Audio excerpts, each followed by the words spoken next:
The scent of gardenias and champagne filled the air, a potent mixture that usually signaled joy, but tonight it only served to amplify the frantic beat of my heart. My fingers, usually so steady, fumbled with the tiny pearl buttons of her dress, the silk cool against my skin. We were in the quiet hum of the bridal suite, a sanctuary moments before the chaos of the reception. Her breath, soft and warm against my cheek, was a torment, each exhale a gentle caress. I could feel the delicate curve of her spine beneath my palms as I smoothed the fabric, an electric current sparking from my touch.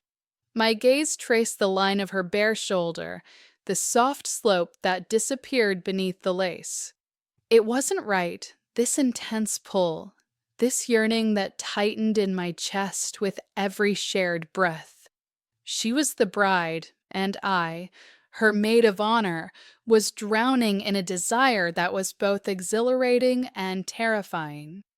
My mind replayed the last hour, the clandestine moments tucked away from prying eyes. The ceremony had been a blur of white lace and hushed promises, her laughter echoing like chimes, a sound that resonated deep within me. But it was later, in the brief, stolen moments after the vows, that the real gravity of my feelings had pressed in. We'd slipped away for a moment, just the two of us, to a hidden alcove overlooking the moonlit gardens. Her hand had found mine, her fingers intertwining with a natural ease that felt alarmingly intimate. We didn't speak, not really. Instead, our eyes had done all the talking, a silent conversation passing between us that spoke of something far deeper than friendship.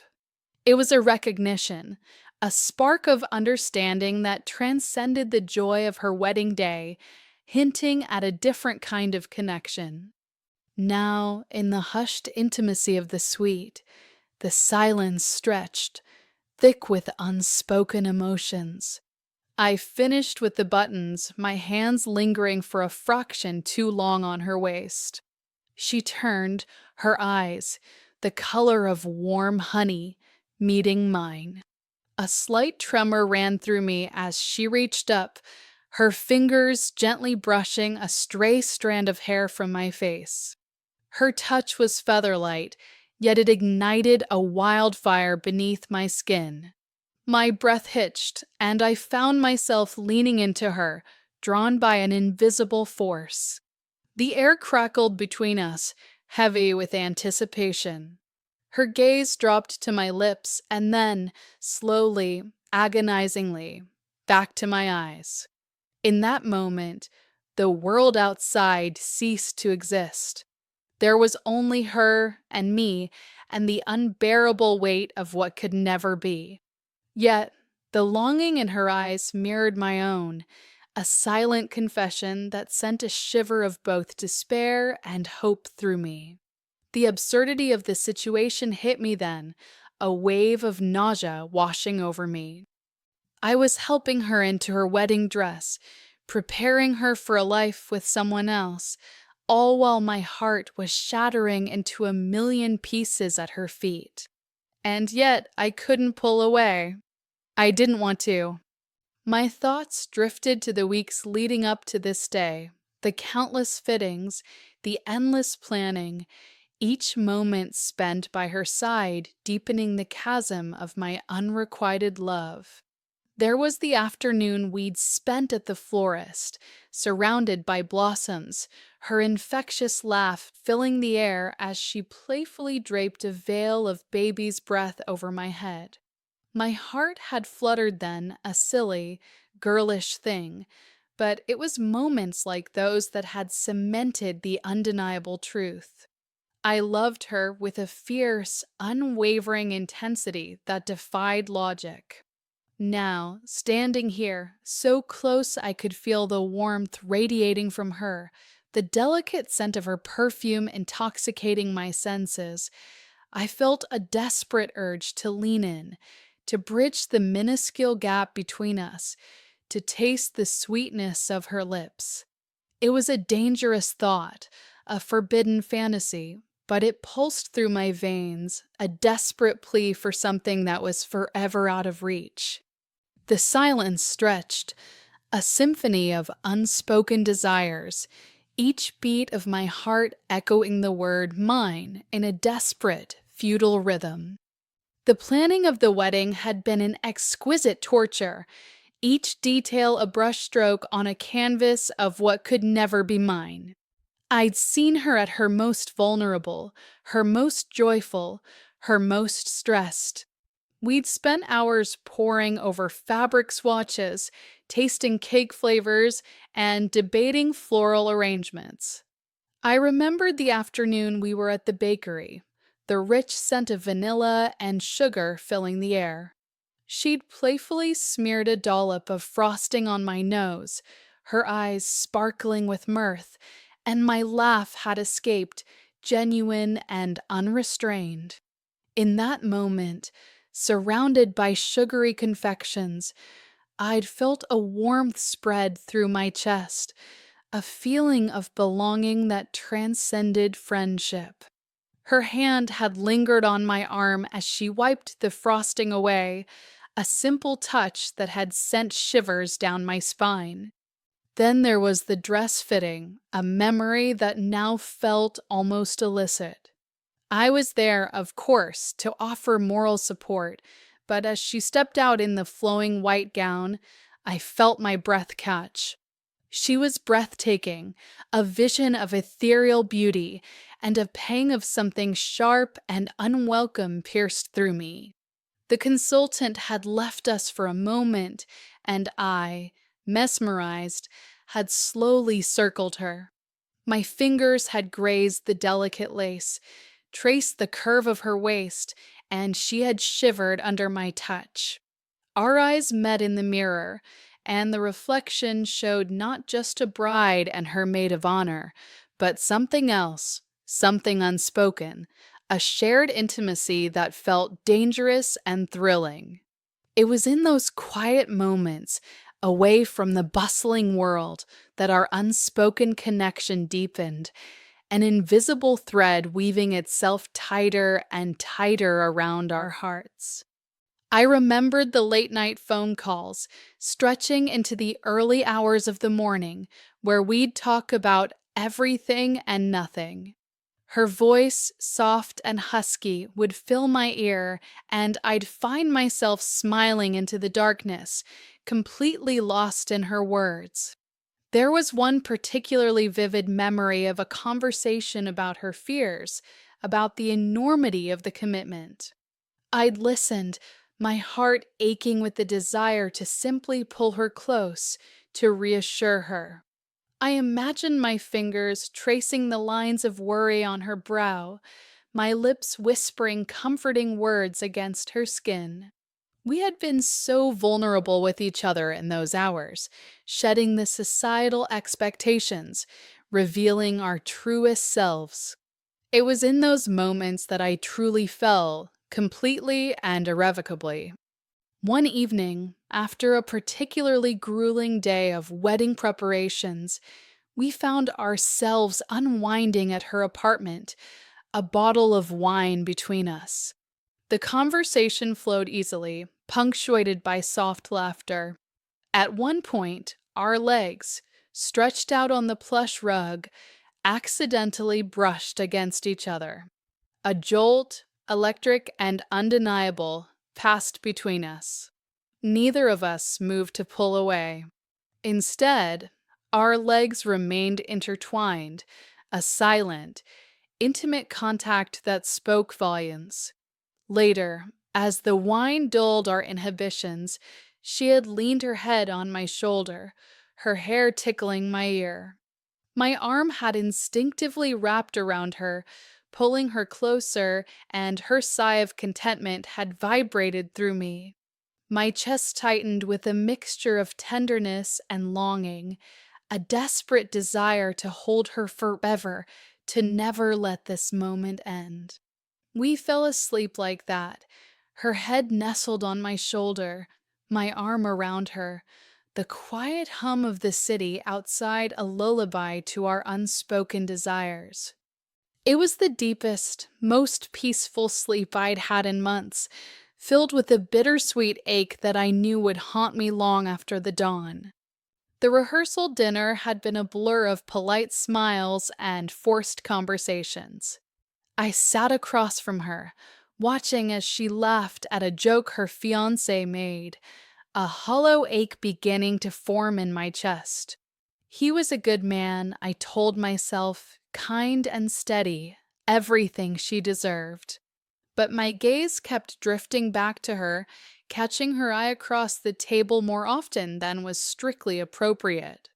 Each time our eyes met, a subtle shift occurred, a silent acknowledgement of the current that flowed between us.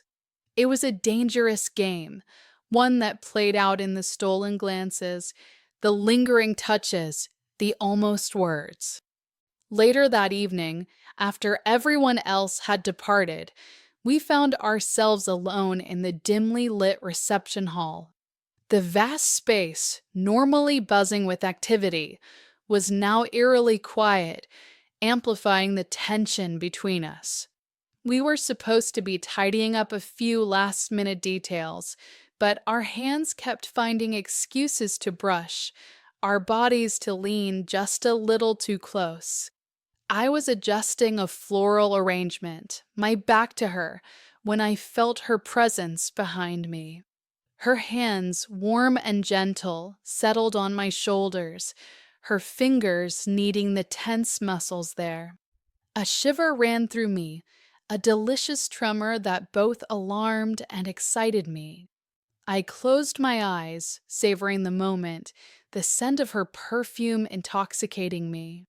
"You've been amazing through all of this," she whispered, her voice a soft murmur against my ear, sending goosebumps prickling across my skin. "I don't know what I would have done without you." I turned slowly in her embrace, our bodies now facing each other, barely an inch separating us. Her eyes, usually so bright, held a troubled depth I hadn't seen before. My heart pounded against my ribs, a frantic drumbeat signaling the precipice we were standing on.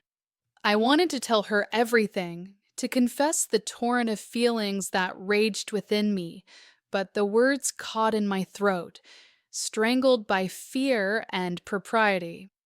Then her hand lifted, her thumb gently tracing the line of my jaw. Her gaze dropped to my lips, lingering there, and I knew, with a terrifying certainty, what was about to happen. My breath hitched, and I found myself leaning in, drawn by an irresistible force. Our lips met, softly at first, a tentative exploration, and then with a desperate urgency that consumed us both. It was a kiss born of longing, of unspoken desires, a silent scream of finally. In that moment, the world outside faded, replaced by the dizzying reality of her lips on mine, her scent filling my senses, her body pressed against mine. It was wrong, so utterly wrong, and yet it felt more right than anything ever had before.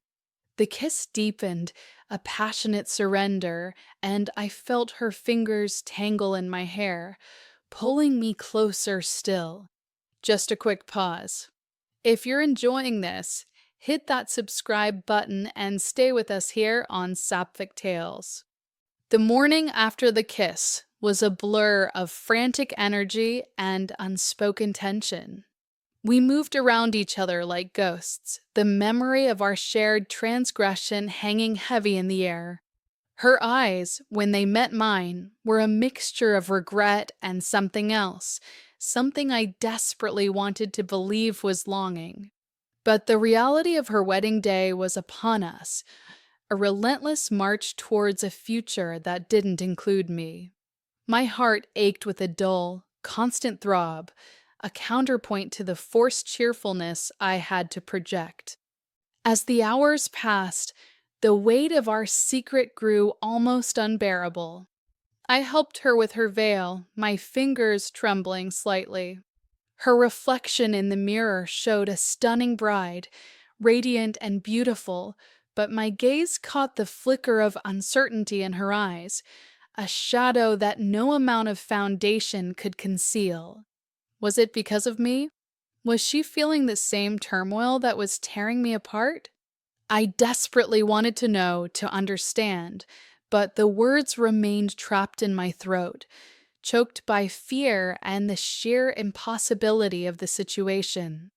During the pre-ceremony photographs, there was a moment when the photographer asked us to pose together, the bride and her maid of honor. Her arm looped through mine, and I could feel the warmth of her skin through the delicate fabric of her dress. Our chests were almost touching, and a spark, undeniable and electric, passed between us. I could feel her breath against my ear as she leaned in, ostensibly to whisper something about a stray hair, but her voice was a husky murmur that sent shivers down my spine. Last night, she began, her voice barely audible. But the photographer called for another pose, and the moment was lost, swallowed by the demands of the day. The unfinished sentence hung in the air between us, a tantalizing promise of what could have been. Later, as we stood at the altar, me just a few feet away, watching her gaze into the eyes of another, my heart felt like it was being squeezed in a vice. The promises she made, the vows she exchanged, each word was a dagger to my soul. I tried to focus on the joy of the occasion, on the beautiful union unfolding before me, but my eyes kept straying back to her, searching for any sign, any flicker of doubt. There was a moment, just as the rings were exchanged, when her gaze darted to mine. For a split second, I saw it, a flash of profound sadness, a raw, naked vulnerability that mirrored my own. It was gone as quickly as it appeared, replaced by a radiant smile for her new spouse, but it was enough. It was enough to tell me that I wasn't entirely alone in this agonizing dance of unspoken desires. The conflict raged within me. The love I felt for her, the devastating reality of her marriage, and the dangerous, intoxicating memory of our kiss. The reception was a cacophony of music, laughter, and clinking glasses, a celebration that felt like a cruel mockery of my internal turmoil. I watched her from a distance, surrounded by her new family, radiant and seemingly happy. Each smile she offered to her spouse felt like a physical blow, a confirmation of the chasm that now irrevocably separated us. I danced with strangers, forced polite conversation, all while my gaze kept returning to her, drawn by an invisible thread. The champagne I drank did little to dull the ache, only sharpening the edges of my despair. There was a moment, later in the evening, when the band played a slow song. I was standing near the edge of the dance floor, trying to melt into the shadows, when I felt a gentle touch on my arm. It was her. Her eyes, glistening with unshed tears, pleaded with me in a way words never could. She led me away from the crowd to a quiet, secluded balcony overlooking the moonlit grounds. The cool night air was a stark contrast to the burning intensity that flared between us. "I can't do this," she whispered, her voice choked with emotion. "I can't pretend." Her hands reached for mine, her fingers intertwining with a desperate grip that mirrored the turmoil in her eyes. My heart soared and plummeted simultaneously. The confession I had longed for, yet dreaded, was finally here. But what did it mean? What could it possibly mean now? My own fears, my insecurities, bubbled to the surface. "But you're married," I managed to whisper, the words tasting like ash in my mouth. The weight of her vows, of the commitment she had just made, pressed down on us both. She shook her head, a single tear tracing a path down her cheek. "It doesn't feel right. It hasn't felt right since the first time I saw you." Her confession was a balm to my aching heart, yet it was also a cruel twist of the knife. It was too late, wasn't it? The words were out, shattering the carefully constructed facade we had both maintained. My chest tightened, a wave of both relief and profound sadness washing over me. This was it, the moment of truth, a precipice from which there was no turning back. I wanted to pull her into my arms, to tell her that I loved her, that I would always love her, but the unspoken obstacles loomed large, insurmountable. If it kept you hooked, subscribe now to Sapphic Tales so you never miss the next. Quick reminder, if you're enjoying this story, hit subscribe to Sapphic Tales so you don't miss the next one. The night on the balcony stretched into an eternity, a space suspended between what was and what could never be. Her confession, raw and unfiltered, had broken something open inside me, a dam that had held back a torrent of emotions. We stood there, hands clasped, our breaths mingling in the cool night air, the silence thick with unspoken questions and desperate longings. I could feel the tremor in her hands, mirroring the tremor in my own soul. It was a moment of profound vulnerability, where all pretenses had fallen away, leaving only the raw, aching truth of our connection. Later, as the last of the guests departed and the venue slowly emptied, we found ourselves alone again in the vast, quiet space. The remnants of the celebration, discarded napkins, wilting flowers, forgotten favors, seemed to mock our predicament. She looked at me, her eyes red-rimmed but resolute. "I can't," she whispered, her voice barely audible. "I can't live a lie." My heart leaped with a terrifying mixture of hope and fear. It was a seismic shift, a turning point that felt both impossible and inevitable. The world tilted on its axis, and in that moment, anything seemed possible. We drove away from the venue in my car, the silence between us now a comforting, understanding presence. We didn't know where we were going, only that we had to go somewhere, anywhere, away from the echoes of what had almost been. We ended up at a secluded beach, the vast expanse of the ocean stretching out before us, mirroring the boundless possibilities that now seemed to unfold. The moon cast a silver path across the water, illuminating our faces as we stood on the sand, the cool breeze whipping around us. She turned to me, her hand reaching out to cut my cheek, her touch gentle and tender. "I choose you," she said, her voice clear and steady, cutting through the uncertainty that had plagued us. My own eyes welled up with tears, a release of all the pain, the longing, the fear that I had carried for so long. We spent the rest of the night walking along the shore, our fingers intertwined, the rhythmic crash of the waves a soothing backdrop to our whispered conversations. We talked about everything, our fears, our hopes, the terrifying leap of faith we were taking. There was an intimacy in those shared moments, a deep, profound connection that transcended mere words. We ended up back in my car, parked overlooking the ocean, and she leaned into me, her head resting on my shoulder. My arm wrapped around her, pulling her close, and for the first time in what felt like an eternity, I felt truly at peace. We fell asleep entwined, our bodies sinking to a shared rhythm, her breath soft against my neck.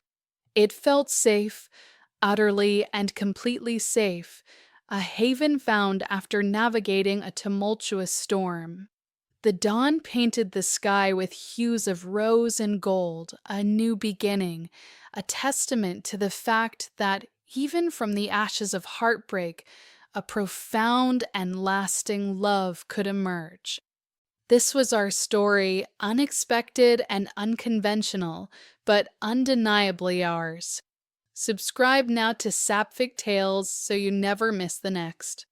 This was the beginning of everything.